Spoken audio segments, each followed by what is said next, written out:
Hello everyone, आप सभी का दी पर स्वागत है। मैं विश्वजीत सिंह। दोस्तों, आज की इस वीडियो के अंदर में हम बात करेंगे ओबीई एग्ज़ाम में अच्छे नंबर कैसे लाएं। दोस्तों, जो इस बार आपका एग्ज़ाम होना है वो ओपन बुक एग्जामिनेशन के थ्रू एग्ज़ाम होगा। ओपन बुक एग्जामिनेशन का मतलब बुक की हेल्प से घर पर बैठकर ऑनलाइन एग्ज़ाम देना।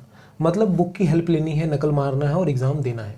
ठीक है, ये सिंपल सा मतलब है। Open book examination OBE exam 2 बार अब तक हो चुका है। ठीक है, दोनों बार में बहुत सारी चीज़ें मुझे देखने के लिए मिली। चीज़ें क्या थी कि जिन बच्चों से मुझे उम्मीद नहीं थी कि इनके अच्छे नंबर आ सकते हैं पर उनके अच्छे नंबर आए, जिन बच्चों से उम्मीद थी कि इनके अच्छे नंबर आएंगे पर उनके नहीं आए। ठीक है, तो हम दोनों चीज़ों के बारे में बात करेंगे कि क्या हम ऐसा करें जिससे हमारे अच्छे नंबर आए और क्या ऐसा ना करें जिससे हमारे अच्छे नंबर ना आए। ठीक है, मतलब ये सारी चीज़ें हम देखेंगे कि भाई जिसके अच्छे नंबर आए तो उसने क्या किया जिसके कारण से उसके अच्छे नंबर आ रखे थे, और जिसके अच्छे नंबर नहीं आए तो उसने ऐसा क्या कर रखा था जिसके कारण से उसके अच्छे नंबर नहीं आए। ठीक है, जो बहुत ज़्यादा इंपॉर्टेंट हो जाता है आप सभी बच्चों के लिए। और अच्छे नंबर की हम जब बात करते हैं दोस्तों, कि एक अच्छा नंबर आना, एक अच्छा मार्क्स आना, एक अच्छा ग्रेड आना बहुत ज़्यादा इंपॉर्टेंट होता है आपके आगे के सफ़र के लिए। ठीक है, जितने अच्छे नंबर अभी आएंगे आपके उतना आसान आपका आगे का सफ़र होगा। ठीक है, अगर आप अभी फाइनल ईयर में हो, आपके अच्छे नंबर आते हैं, तो आप जब एमए बीएड या फिर कुछ भी करने के लिए जाते हो तो वहाँ पे आपको चुनने में मदद मिलेगी। ठीक है, एडमिशन में हेल्प मिलेगी कि हाँ ये अच्छा लड़का है, अच्छा नंबर आ रखा है इसका। ठीक है, तो स्टार्ट करते हैं दोस्तों। आज की वीडियो बहुत ज़्यादा इंपॉर्टेंट है आप सभी बच्चों के लिए, तो लास्ट तक देखिएगा। बहुत ज़्यादा इन्फॉर्मेशन इसमें आपको मिलेंगी, समझने के लिए, सीखने के लिए बहुत सारी चीज़ें मिलेंगी। तो स्टार्ट करते हैं दोस्तों आज की वीडियो। सबसे पहले मैं बात करूँ तो इस वीडियो को मैंने टोटल 3 पार्ट में बांट रखा है। ठीक है, हर एक पार्ट इंपॉर्टेंट है। ठीक है, हर एक पार्ट में मैंने अपना एक्सपीरियंस लिखा है इसके अंदर में कि क्या चीज़ होना चाहिए, जो मैंने नोट किया है 2 बार का ओपन बुक एग्जामिनेशन करवाने का। ठीक है, क्योंकि 2 बार एक ओपन बुक एग्जामिनेशन हुआ तो बहुत सारे स्टूडेंट्स जिनको मैं पढ़ाता हूँ, बहुत सारे यूट्यूब स्टूडेंट जो मेरे वीडियो के थ्रू पढ़ते हैं, ठीक है, बहुत सारे ऐसे स्टूडेंट जिनसे मैं अक्सर बातचीत करता रहता हूँ, उन सभी की एक्सपीरियंस है, मेरा नहीं, उन सभी बच्चों का एक्सपीरियंस है कि क्या उन्होंने गलती कर रखी थी, क्या उनके साथ कमी रही जिसके कारण से उनके नंबर कम या ज़्यादा है। ठीक है, इसके बारे में हम बात करेंगे। सबसे पहले दोस्तों हम पार्ट 1 के बारे में बात करते हैं, जो सेगमेंट 1 है। सेगमेंट 1 के अंदर में जो पहला पॉइंट आता है, यूज गुड पेज। जो आप पेज यूज कर रहे हो, पेज की क्वालिटी अच्छी हो, इस बात का ध्यान रखें। सबसे मेन चीज, आप A4 साइज के पेज लो। पेज भी 2 तरह के होते हैं, लाइनिंग वाली और प्लेन पेज होती है, प्लेन सीट होती है। अब आप देखो आप किस में कंफर्टेबल हो, उसके हिसाब से वो पेज आप खरीद लो। ठीक है, लाइनिंग वाली अगर कंफर्टेबल हो आप तो लाइनिंग वाली खरीद लो, और प्लेन वाली कंफर्टेबल हो तो प्लेन वाली खरीद लो। लाइनिंग वाली ऐसे ज़्यादा बेटर होती है क्योंकि आपके बहुत सारे बच्चे क्या होते हैं, लाइन गड़बड़ हो जाती है उनसे, लिखना यहाँ से शुरू करते हैं और जाते जाते नीचे पहुंचा देते हैं वो कहीं और। ठीक है, तो ये चीज़ें होती है, तो आप लाइनिंग वाली खरीद लो। साइज A4 साइज का खरीदो। पेज की जो क्वालिटी हो थोड़ी मोटी हो, हार्ड हो। ठीक है, थोड़ा पेपर अच्छा पेपर हो, उसका कहने का मतलब ये रीज़न क्या है कि जब आप लिखो तो ये नहीं हो कि आपका इधर लिख रहे हो उधर भी प्रिंट हो रहा है।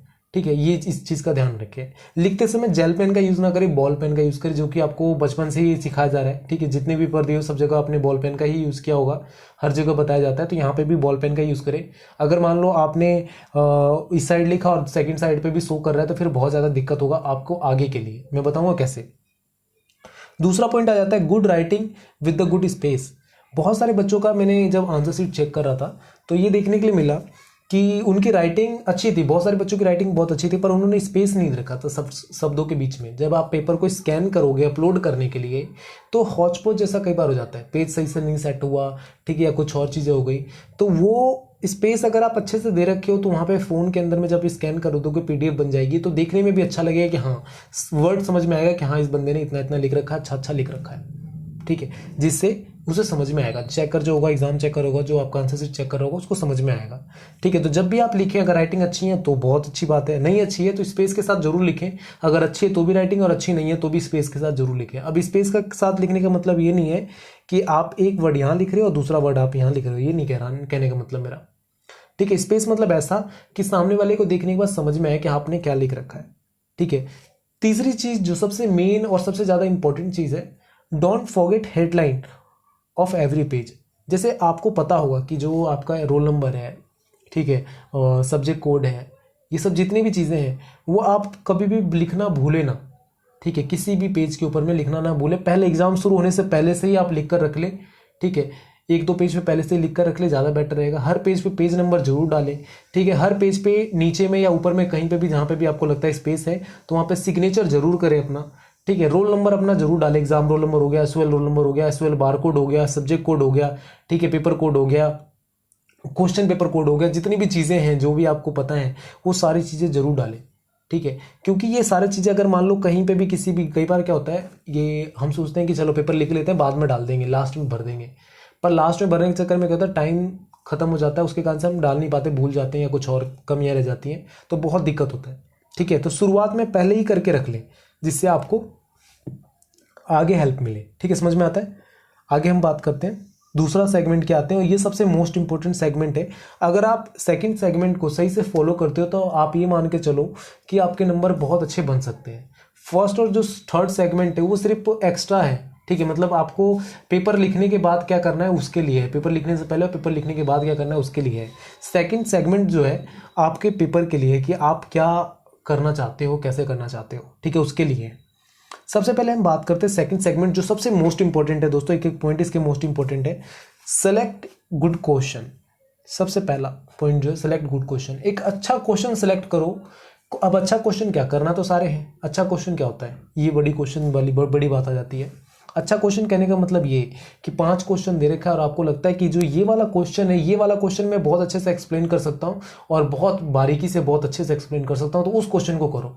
जिस क्वेश्चन पे आपको डाउट है यार ये वाला थोड़ा सा आता है थोड़ा सा नहीं आता, तो उस क्वेश्चन को छोड़ दो, ठीक है। आप उस क्वेश्चन के साथ जाओ जो आपको बहुत अच्छे से आता है, जिसको आप बहुत अच्छे से एक्सप्लेन कर सकते हो, जिसको आपने पढ़ा है, ठीक है, उसके साथ जाओ। Select good question. दूसरा जाता है राइट रेलेवेंट आंसर। कई बार क्या होता है, पूछा जाता है शीत युद्ध क्यों हुआ, ठीक है, या शीत युद्ध का भारत के ऊपर में क्या परिणाम निकला, ठीक है, क्वेश्चन ये बन गया। थर्ड ईयर के क्वेश्चन है, आप आ गए थर्ड ईयर में कि शीत युद्ध जो हुआ उसका भारत के ऊपर में क्या परिणाम निकला, ठीक है, भारत के ऊपर क्या असर पड़ा। अब बंदे क्या बता रहे होते हैं कि उसमें शीत युद्ध क्या है, शीत युद्ध के क्या परिणाम है, शीत युद्ध के क्या कारण है, ये बता रहे होते हैं, जबकि सीधा सीधा क्वेश्चन ये पूछा गया कि भारत के ऊपर में उसका इंपैक्ट क्या था, जो शीत युद्ध हुआ, कोल्ड वॉर हुआ, उसका भारत के ऊपर में क्या इंपैक्ट था, सिंपल सा। पर वहां पे लिखने वाले बच्चे कई बार ये लिख देते हैं कि शीत युद्ध ये है, शीत युद्ध होने का कारण ये था, शीत युद्ध होने के परिणाम ये निकले, पर भारत का इंपैक्ट क्या था उसने 2 लाइन में बताया या नहीं भी बताया, छोड़ दिया।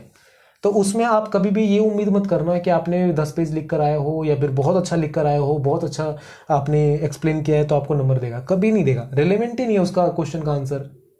अब वो पूछे कि ग्लोबलाइजेशन की जो वैश्वीकरण है, वैश्वीकरण के आयाम बताओ, ठीक है, आप उसको वैश्वीकरण के कारण और परिणाम बता के आ रहे हो, ठीक है, आपको आयाम ही नहीं पता, ठीक है। वैश्वीकरण को भारत के संदर्भ में समझाओ, वैश्वीकरण के भारत के लिए क्या है, ऐसा कुछ करके क्वेश्चन आ जाए, ठीक है, कि भारत के संदर्भ में वैश्वीकरण को समझाओ। अब आप कुछ और लिख के आ रहे हो, वैश्वीकरण के आयाम ये है, वैश्वीकरण के कारण ये है, वैश्वीकरण के परिणाम ये है, ठीक है, तो वो रिलेवेंट नहीं करता उससे।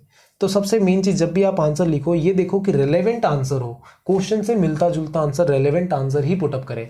और इस वाले पॉइंट को, सेकंड पॉइंट को मैंने क्यों उठाया दोस्तों, मैंने बहुत सारे जब बच्चों का आंसर शीट चेक कर रहा था, क्योंकि मैंने खुद भी 1-2 टेस्ट भी एग्जाम करवाए थे बच्चों के, तो मैंने ये देखा कि बहुत सारे बच्चे ऐसे थे जिससे मैंने पूछा आम था, उन्होंने लिखा इमली था, ठीक है। कहने का मतलब क्या कि उनको अब नकल मार के ही करना है, बुक से ही करना है, ठीक है। बुक से करने के लिए अब क्या करते थे, उन्हें जो भी दिखाना, अच्छा 2 वर्ड मिल रहे हैं उसमें भी भारत के, मैंने पूछा कि वैश्वीकरण के भारत के ऊपर में क्या, भारत के संदर्भ में वैश्वीकरण को समझाओ, ठीक है। उस बंदे ने देख लिया वैश्वीकरण और भारत ये मेरे क्वेश्चन पेपर में मैच कर रहा है और मेरे बुक में भी मैच कर रहा है, वैश्वीकरण और भारत, उसने सेम कॉपी पेस्ट कर दिया आंसर को।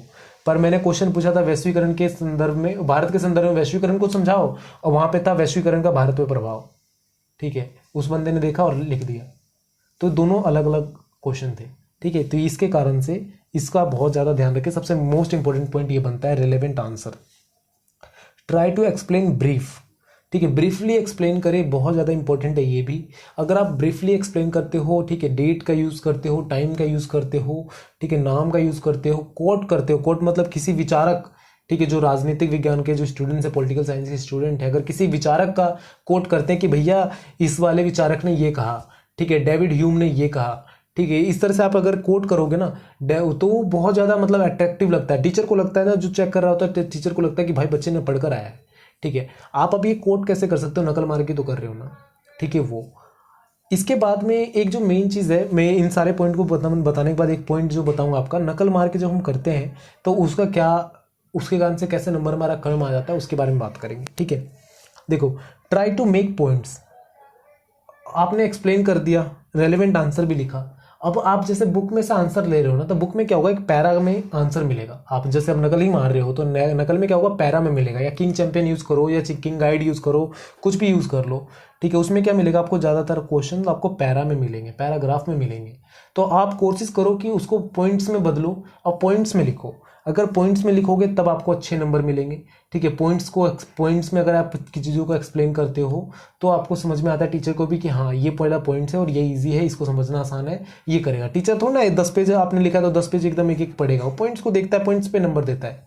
तो आप पॉइंट्स पे लिखोगे तो बाकी पढ़ने की जरूरत नहीं पड़ता है, सिर्फ वो पॉइंट्स के बेस पे आपको नंबर मिल जाता है। तो पॉइंट अच्छा बनाए, ठीक है, जो रिलेवेंट हो क्वेश्चन से, सेम क्वेश्चन से रिलेवेंट हो और अच्छे पॉइंट के साथ लिखे, ठीक है। नकल मारने का ये मतलब नहीं है कि आपने कॉपी पेस्ट कर दिया, ठीक है। ओपन बुक एग्जामिनेशन का बिल्कुल भी ये मतलब नहीं बनता कि हमने जो था बुक के अंदर में उसको फाड़ा और इसमें चिपका दिया, बिल्कुल भी ये मतलब नहीं बनता, जब बल्कि बच्चे आज के समय में यही समझते हैं। पांचवा जो पॉइंट मैं बताना चाहता हूं आपको, and with the good conclusion, निष्कर्ष, अच्छे निष्कर्ष के साथ जरूर आंसर को खत्म करें, ठीक है। आप जब किसी भी किंग चैंपियन, किसी भी किंग गाइड में से, कुछ भी कहीं से भी बुक में से पढ़ रहे हो, कोई भी फलाना ठिकाना किसी भी सपोर्टिंग मटेरियल में से पढ़ रहे हो, आपको हर क्वेश्चन का, जो भी मान लो क्वेश्चन आया हुआ, आपको अगर वहां पे मिल भी जाता है आंसर, तो हर क्वेश्चन का आपको कंक्लूजन, निष्कर्ष नहीं मिलेगा। तो जब भी आप आंसर खत्म कर रहे हो अपना, तो वहां पर क्या करें, कंक्लूजन जरूर डालें, निष्कर्ष जरूर डालें कि भैया इसका सम अप ये निकलता है, पूरा कंक्लूजन ये निकलता है क्वेश्चन का, ऐसा ऐसा ये प्रभाव रहा, ये रहा, इसका 2-4 लाइनों में उसको खत्म करें।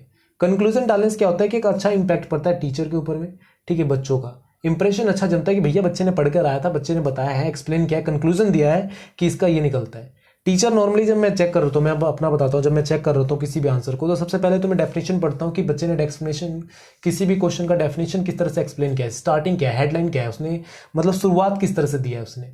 सबसे पहले मैं इंट्रोडक्शन ही पढ़ता हूँ, इंट्रोडक्शन ऑफ क्वेश्चन, क्योंकि शुरुआत के अंदर में जो हम शुरुआत का किसी भी पैरा की हम बात करते हैं ना दोस्तों, आंसर जब हम लिखते हैं तो आंसर के कई सारे सेगमेंट होते हैं। सबसे पहला हो जाता है introduction question, introduction of question. पहले 4-5 लाइनों में हम सिर्फ इंट्रोडक्शन करवाते हैं क्वेश्चन का, ठीक है, कि ये क्वेश्चन था, इसका मतलब ये बनता है, और ऐसे ऐसे ये चीज़ें। फिर हम आगे बढ़ते हैं, जो रिलेवेंट चीज़ें पूछा है उसका बताते हैं, ठीक है, कि क्या चीज़ें हैं। तो जब मैं चेक करता हूँ तो सबसे पहले 5 लाइन एकदम ध्यान से पढ़ता हूँ कि इसने क्या लिखा। अगर पॉइंट्स में आंसर है तो मैं पॉइंट्स को पढ़ूंगा, आगे नहीं देखूंगा इधर की क्या है, ठीक है। कुछ क्वेश्चन जहां पे मुझे पॉइंट्स डाउट लगेगा या कुछ चीज दिख रहा है, हाईलाइट होकर दिख रही है, उसको मैं उसकी ओर जाऊंगा, क्योंकि अब मुझे 200 question paper sheet, answer sheet check करना है, मैं एक एक का नहीं पढ़ सकता, उतना टाइम नहीं है। तो मैं सिर्फ पॉइंट्स के ऊपर जाऊंगा, ठीक है, इधर चेक करूंगा, थोड़ा बहुत देखूंगा, हाँ इसने ये लिख रखा है, ठीक है, okay okay okay okay. Last में क्या, निष्कर्ष। अच्छा, निष्कर्ष को मैं जरूर पढ़ूंगा, निष्कर्ष में क्या डाला है उसने। निष्कर्ष पढ़ने से मुझे सारे पॉइंट्स के ब्रीफ मुझे पता चल जाएगा, अच्छा इस बंदे ने इस पूरे पेज में, 10 पेज में, 20 पेज में इसने ये लिख रखा था, निष्कर्ष से मुझे समझ में आ जाता है, तो मुझे बाकी पढ़ने की जरूरत नहीं पड़ता है। तो निष्कर्ष, एक अच्छा निष्कर्ष जरूर लिखें, बहुत ज्यादा इंपॉर्टेंट होता है ये निष्कर्ष, ठीक है। हाईलाइट योर पॉइंट्स, आपने जो भी पॉइंट्स बनाए यहाँ पर, ठीक है, उसको हाईलाइट जरूर करें, ठीक है। हाईलाइट कैसे करोगे, तो ब्लैक पेन से यूज़ कर ले, ठीक है, पॉइंट ब्लू पेन से लिखकर उसको ब्लैक पेन से अंडरलाइन कर दे, या फिर ब्लैक पेन से ही पॉइंट लिख ले, जो भी आप, जिसमें भी आप कंफर्टेबल हो वो करें, ठीक है, वो बहुत ज़्यादा जरूरी है। अब हम एक बात करते हैं, जो नकल मारते हैं बच्चे, जो नकल, जैसे अब ओपन बुक एग्जामिनेशन है तो नॉर्मली मान लो आप 99.9% बच्चे जो होंगे वो नकल के साथ ही करने वाले हैं, बुक की हेल्प से ही करने वाले हैं। नकल भी नहीं कह सकते, क्योंकि खुद ही कॉलेज के लिए बुक की हेल्प से करो, उसका मतलब ही यही है, ठीक है। पर बुक की हेल्प से मतलब क्या होता है कि आपने थोड़ा बहुत देख लिया पॉइंट कि अच्छा अच्छा ये वाला पॉइंट है, मैं लिखता हूँ, ये होता है ना कि आप बुक खोले और आंसर शीट खोले और एकदम कॉपी पेस्ट कर दे, ये नहीं बनता है, ठीक है। अब नकल मारते समय भी आप इस बात का ध्यान रखें कि क्वेश्चन को जरूर मिलाए कि क्या क्वेश्चन पेपर में आया हुआ था और क्या क्वेश्चन आप उसमें ढूंढकर आप कर रहे हो। दूसरी चीज, सेम कॉपी पेस्ट ना करें। अगर अच्छे नंबर चाहिए तो इस बात का जरूर ध्यान रखें कि सेम कॉपी पेस्ट ना करें। अगर आप सेम कॉपी पेस्ट करते हो तो यार टीचर इतना बेवकूफ़ नहीं है कि उसको पता ना चल पाए कि आप नकल मार के कर रहे हो। पर टीचर का फर्ज बनता है नंबर देना, कि आप नकल मार के करो चाहे जैसे मर्जी करो, टीचर का फर्ज बनता है कि नंबर दे आपका। पर फिर भी वो एक चीज़ें उसको हर्ट होती है कि यार नकल मार के कर रखा है, कैसे नंबर दूँ। जो टीचर अच्छे हैं वो ऐसा फील करते हैं। इवन मैं भी बहुत बार जब मैं चेक करता हूँ तो मुझे पता चलता है कि नकल मार के किया हुआ है, तो नंबर देने का मन ही नहीं करता है, ठीक है, ये चीज़ें हो जाती हैं। तो आप कोशिश करें कि आप उसको अपने वर्ड में एक्सप्लेन करें। अपने वर्ड में ये नहीं कि आम बोलचाल में जो मम्मी पापा घर में बोलते हैं उस तरह से एक्सप्लेन कर दिया, मतलब थोड़ा सा अलग वे में एक्सप्लेन करें। और ये सारी चीज़ें तभी हो सकती हैं जब आप पढ़ रहे होगे। तो अगर आपने पढ़ा नहीं है, सिर्फ बुक जिस दिन एग्जाम है उस दिन जाकर आप पढ़ोगे, ठीक है, उस दिन जाकर आप एग्जाम दोगे, तो बिल्कुल भी ऐसा नहीं कर पाओगे, ठीक है। तो अगर आप पढ़ रहे हो पहले से, तब आप ये चीज़ पॉसिबली कर पाओगे, ठीक है।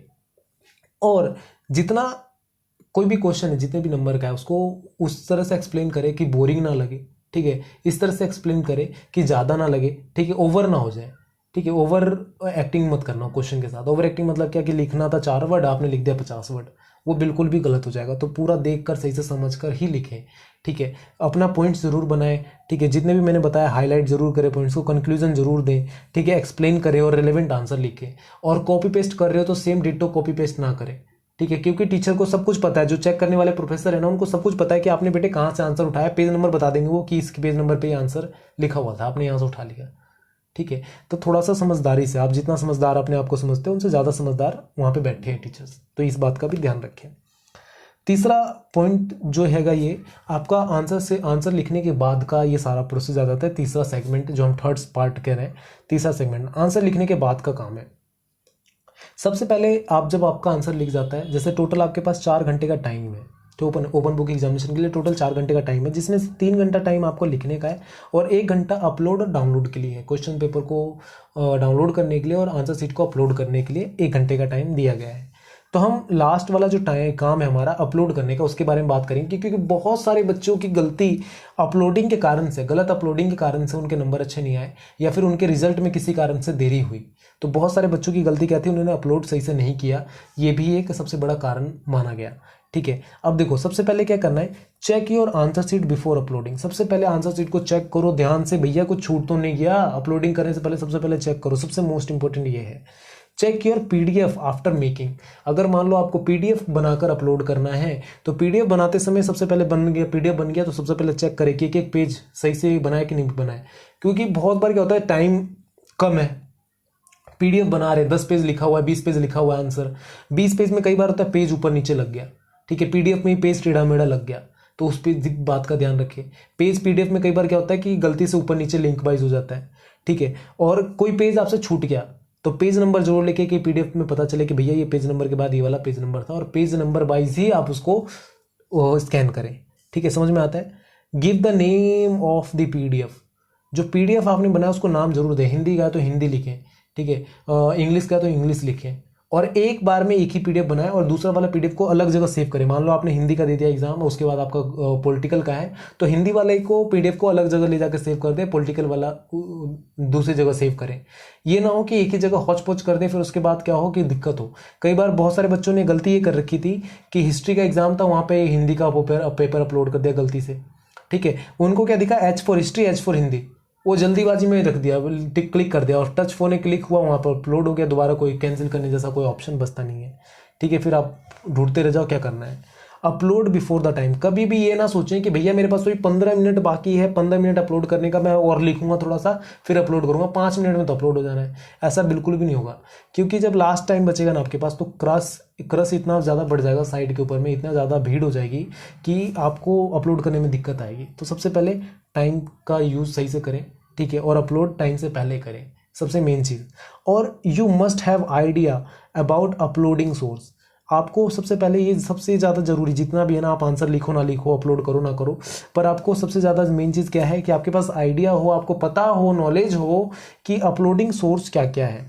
अपलोडिंग सोर्स मतलब कहने का मतलब क्या कि जैसे मान लो आपको ओबी साइट पर जाकर अपलोड करना था आंसर सीट को, पर वो साइट किस तरह से काम नहीं कर रहा, तो आपको कहाँ पे अपलोड करोगे ये आपको पता होना चाहिए, कहाँ पर मेल करोगे ये आपको पता होना चाहिए, अगर मेल नहीं कर पा रहे, ये नहीं कर पा रहे, तो आपको किससे बात कर रहे हैं ये आपको पता होना चाहिए। ये सारा चीज़ बहुत ज़्यादा ज़रूरी है। और एग्ज़ाम शुरू होने से पहले, मतलब कल एग्ज़ाम है तो 4-5 दिन पहले ही ये सारी चीज़ें पता कर लेना कि भैया मान लो मेरा आंसर सीट अपलोड नहीं हो पाया साइट पर, तो मैं कौन सी मेल ID पे मेल करके इसको अपलोड कर दूँ, ठीक है। अगर मेल ID काम नहीं कर रहे भैया तो कितने मेल ID ये बता दो, ठीक है। अगर ये दोनों नहीं काम कर रहा तो मैं किससे बात करूं जो मेरी हेल्प कर दे, ठीक है, ये कर लो।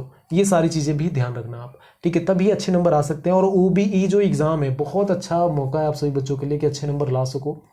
मैं गारंटी देता हूँ कि आप अगर अच्छे से करोगे, जो मैंने पॉइंट्स बताया, आप इनको सभी पॉइंट्स को फॉलो अप करते हो तो आपके कहीं नहीं जा रहे, 60% प्लस नंबर बनते हैं, ठीक है। इवन एक सब्जेक्ट में 80 से 90 नंबर आए हैं पीछे बच्चों के, जबकि इम्पॉसिबल था, कभी 16 के अंदर में 80-90 नंबर लाना इम्पॉसिबल था, बट आए हैं, पिछले 2 भी में आए हुए हैं, तो आपके भी आ सकते हैं। बस ज़रूरी है कि इन जो मैंने पॉइंट्स बोले हैं उनको फॉलो करना, ठीक है। अगर आप सही से फॉलो करते हो तो सही से अच्छे नंबर आ जाएंगे, ठीक है। अगर आपके मन में कोई और भी क्वेश्चन हो इससे रिलेटेड, OBE एग्जाम से रिलेटेड, तो आप कमेंट करके पूछ सकते हो।